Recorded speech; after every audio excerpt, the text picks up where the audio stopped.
Since its release, Wix Studio has been releasing native features that normally would take either a lot of time or a lot of effort to be able to create.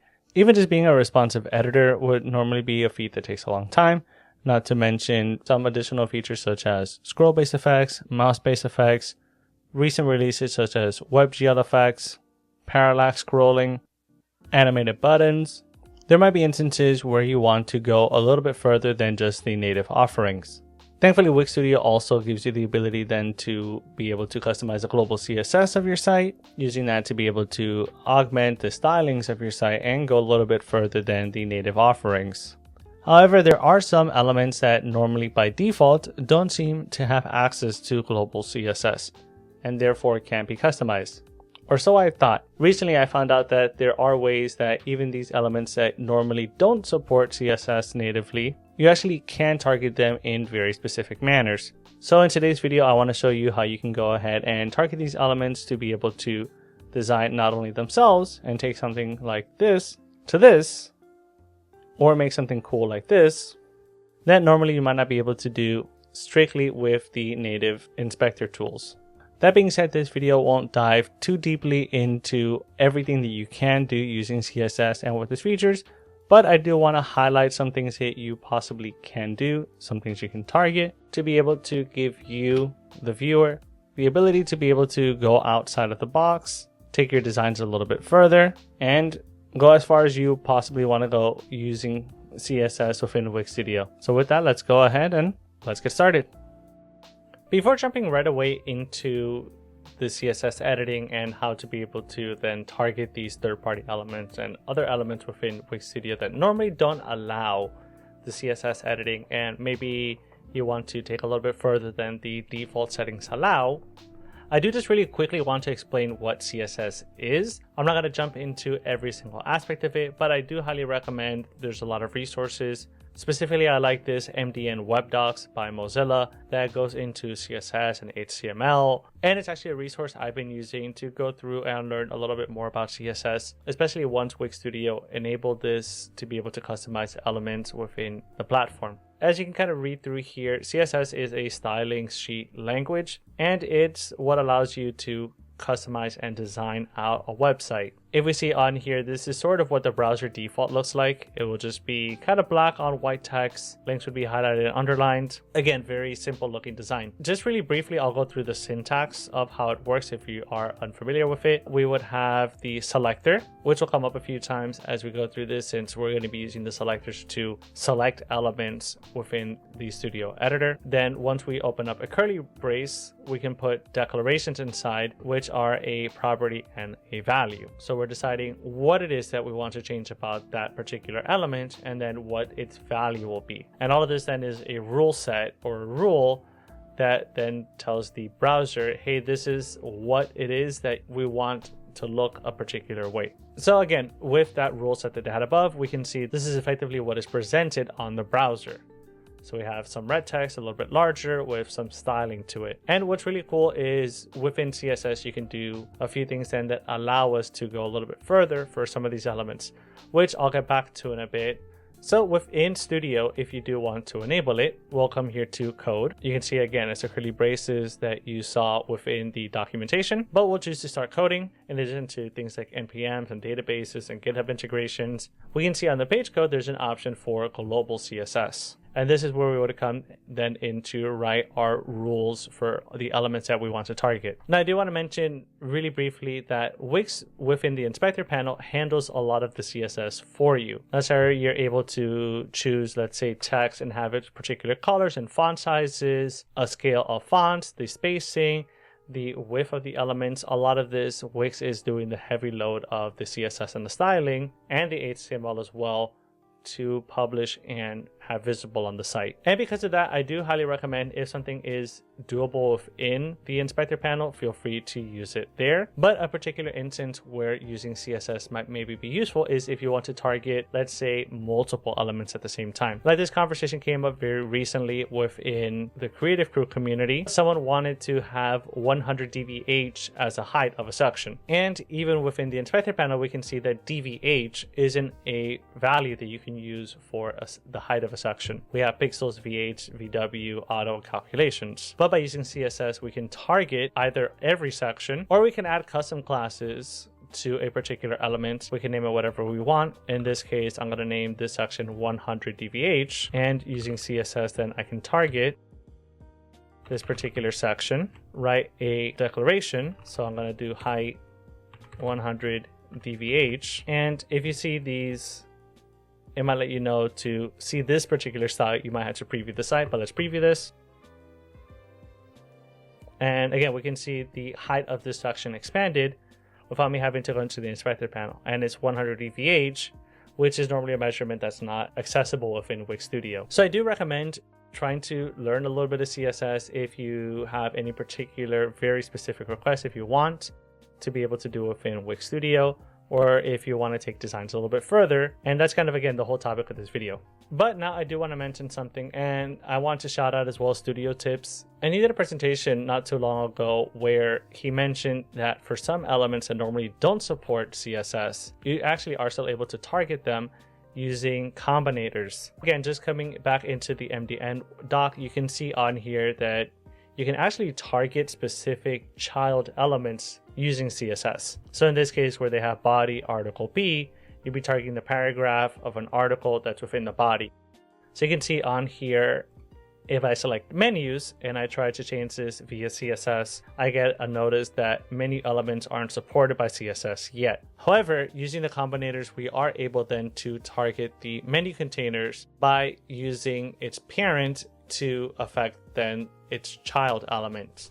To do this, we need to know specifically how this menu is loaded up and how the web browser reads it specifically. So for that, let's publish this site and publish this page so we can get an idea of how this works. And again, if you're very familiar with CSS, you might have an idea as to what elements are listed as what, but still probably a good rule of thumb to be able to do this. Now that I've published the page, we can go ahead and we can right click and choose to inspect the elements.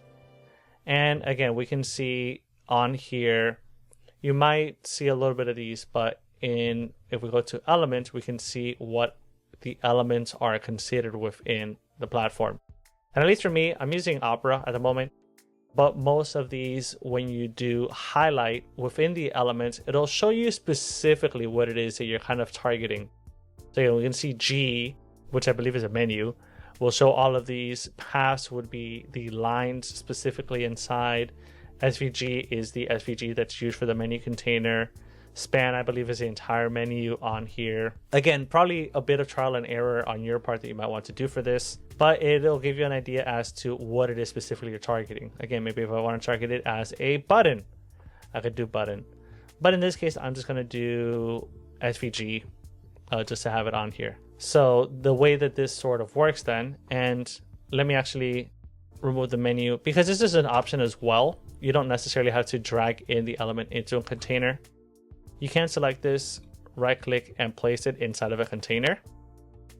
What's nice then is that completely hugs the element. So let me give that a try. If you do have any issues, you might want to try it from the layers panel. Sometimes I've had this issue. Now that we have this menu inside of a box, again, we can add either a custom class to the box or we can leave it as .box. Now, unless you're going to do this multiple times and you want everything to have the same design, I do highly recommend use a custom class. What this is then you're giving a very specific name to, in my case, this container, so that I know specifically what I'm targeting. If I was doing every box, it might make it very difficult then to troubleshoot, or rather every single then, in my case, I'm going to do SVGs. Any SVG that's inside of a box is going to end up with the same rules. So I'm going to call this menu box. And now here's how this would work. So we're going to target menu box.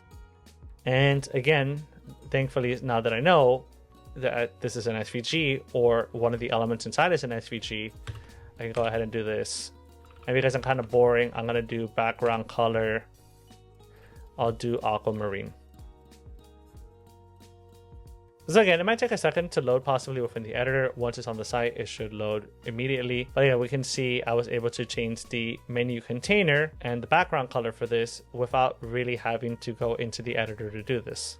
I do want to mention again though that when I first learned this trick, I didn't see much applications for it, because for something like this, I could actually just go into the editor and decide to do aquamarine and figure it out that way. I do highly actually recommend for some instances, again, unless maybe you want to be able to change it using CSS, or you have a lot of elements that maybe will follow this exact same rule set and you want to do this site-wide as opposed to having to go to every element. Actually, I'm a big proponent of doing it within the inspector panel just because it's a little easier and you don't have to worry about it. Again, unless you're very comfortable with it, or you can think of an application where, okay, well, I could change the background color to aquamarine and forego having to do CSS, maybe it might be beneficial to use the inspector for that. Coincidentally enough, the day after I learned this trick, I did find a very good application for this within the Creative Crew community. I've shouted them out before, but it's a community of agencies and freelancers helping out. It's led by Brad Hussey. Definitely check out his channel as well for very good business-minded videos, as well as some Wix Studio ones as well. But Olivier here wanted rounded corners within Wix Studio and its blog, which isn't normally something that the settings allow you to do. You can see if I come here to the blog and I go to its settings, I am actually able to customize a few things in terms of design, like the border opacity and the border width and the post background, but corners aren't something I can target on here. Now, I'm not going to go back into the live version of the site to see exactly what it is. Thankfully, for the sake of this video, I already did so, but let's use that exact same technique to now round out these corners. And for this one, I actually didn't put the block inside of a container, because I realized I can actually just target the section that the block is in. You can see I named this section blog section. So now if I come to the CSS, the global CSS file, I can do .blog section. And this, and I believe it's the related posts, are articles. So curly brace, and I'll do border radius, and I'll do 50 pixels. It might take a second, but now you can see, again, now I have the borders rounded here and on recent posts. And again, not to get too technical with the CSS portion of it, but let's say if I want to also do the images, I can do a comma and give another element the same rule set. I'm going to do .blog section, and I'll do img, which is for image. Again, go into the developer tools and you can see this information when you do inspect the elements. And again, now you can see I round out the image, which I don't believe you can normally do on here. If I go into the design, I think I would have to do this through the design tools and probably upload a rounded thing. And let's say maybe I want to do the buttons. So I believe that's .blog section A, which I think is for a list of items. No, L is I think for a list, and then A is for the elements inside of a list, if memory serves correct. Again, definitely recommend go through the inspectors, check it out, and learn the CSS for it. It'll definitely be useful. Which I do want to again mention, as I mentioned in the beginning of the video, I might have a lot of difficulties troubleshooting this specifically for you. And because it is custom code, the Wix support team, the customer care team, most likely won't be able to offer support for these kind of things. For that kind of assistance and that kind of help, first step I would recommend you feel free to check out the Wix Studio Discord and or the forum. Feel free to post on there, see if anyone maybe would be willing to help out and to assist you with it. You can also always hire a developer in the marketplace, someone who is very knowledgeable in terms of CSS and the specific elements to target. But I just want to put that out there in terms of the troubleshooting. Again, I might have a lot of difficulties knowing specifically what it is that you want to target and then how things are set up. But I at least do want to let people know, hey, that this is something you can do within the platform. And just taking it one step further, and I don't know if I'll necessarily share the CSS for this. If you are interested in it, let me know in the comments and or feel free to message me and I'll be happy to share it. You can see here I've added even more CSS. So I have things like a background and an animation on here and a transition. And I have keyframes, which are an animation timeline. And you can see I have, these are pseudo elements. We can see, okay, this happens when I hover. And again, I have here the multiple elements and I'm targeting the H1 over here. So there's quite a lot that you can do when you do it this way. And let's preview it here. And again, if I target this, you can see I'm doing this, which isn't normally something that you would be able to target very specifically with the editor. Now, I did something very similar as well for the thank you page. Again, it's using a lot of animations and backgrounds and clipping some of the background and opacity, and then I'm targeting the H1. But something you can do as well, and I want to shout out Noah of the forum and of the Discord channel, who helped me out a little bit with this when I was explaining to him the video that I had. But he also did let me know that you can also use attribute selectors within the inspector to then be able to select very specific elements. So again, for stuff like this, you might see it when you go on here, but you can also take advantage of the data hooks. So again, these are the attribute selectors, if I remember the terminology correctly, but we can target inside of, in this case, I did put it inside of a container, target data hook layout data hook.root, which I have on here. And then also then using pseudo elements, then choose to, we're going to target the div, we're going to target the env of type 1 and env of type 2. We're targeting the first and the second, and we're giving it this kind of background shadow that's a little blurry, which normally I wouldn't be able to give that particular element a shadow. So again, very cool, very technical. Again, highly recommend. If you're unable to figure this out, reach out to either someone in a community space. Feel free to hire a developer. Feel free to troubleshoot it. Again, the support team might not necessarily be able to assist with this unless maybe you have a bug where you feel that the code should be working and it's definitely not at all. But even then, and still in those cases, I would recommend check out for assistance, reach out to the developer first and foremost, see if things should be working, and then maybe troubleshoot why it's probably not working. And again, I know I mentioned it earlier, but I do highly recommend, if something is available natively within the platform, feel free to do so. This kind of glass effect that I added on here, I added it to the container. I just found it easier than let me target the container, add some CSS to this, and then have that all working. So a lot of that glass effect is actually just the container itself to the size that I want it to be with that glass effect. So again, don't feel beholden to, okay, I need to do everything done with CSS.